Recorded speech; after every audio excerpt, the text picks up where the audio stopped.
Cruise control ನೋಡ್ಬೇಕಾಗಿರೋದು main. ಓಕೆನಾ? ನಾನು ಈ ಗಾಡಿನ ಶೋರೂಮ್ ಅಲ್ಲಿ ಕೇಳಿ ನನ್ನ ಗಾಡಿನ ಅಡ ಇಟ್ಟು ಇಸ್ಕೊಂಡಿರೋದು ಇದನ್ನ.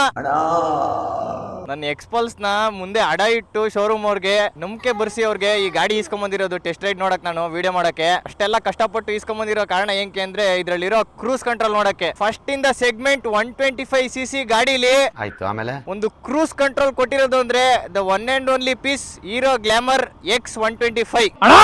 ಹಾಕಿ ಬಿಡೋಣ ಹೆಂಗೆ? ಇವಾಗ ಕ್ರೂಸ್ ಕಂಟ್ರೋಲ್ ಜಾಸ್ತಿ ಮಾಡೋದು ಹೆಂಗೆ? ಜಾಸ್ತಿ ಆಗಲ್ವಾ? ಜಾಸ್ತಿ ಆಗಪ್ಪ ಮರಿ. ಏನ್ ಅರ್ಥವೇ ಆಗ್ತಿಲ್ವೇ ಈ ಕೇಸು? ಕ್ರೂಸ್ ಕಂಟ್ರೋಲ್ ವರ್ಕ್ ಐತೈತೆ ಅಂತ ಅವನು. ಇವ್ರು ಇದ್ ಮಾಡ್ಬಿಟ್ರಪ್ಪ, ನಮ್ಗೆ ಮಕ್ಕಾರ್ ಮಾಡ್ಬಿಟ್ರು. ಕೇಳ್ಕೊಂಬ್ರ ನಂಗಾರೆ ಬ್ರೋ, ಇದು ಕ್ರೂಸ್ ಕಂಟ್ರೋಲ್ ವರ್ಕೇ ಆಗ್ತಿಲ್ಲ. ಕ್ರೂಸ್ ಕಂಟ್ರೋಲ್ ಸ್ಪೀಡೋಮೀಟರ್ ಕನೆಕ್ಟ್ ಮಾಡ್ಬೇಕು ಅನ್ಸುತ್ತೆ ಅದು.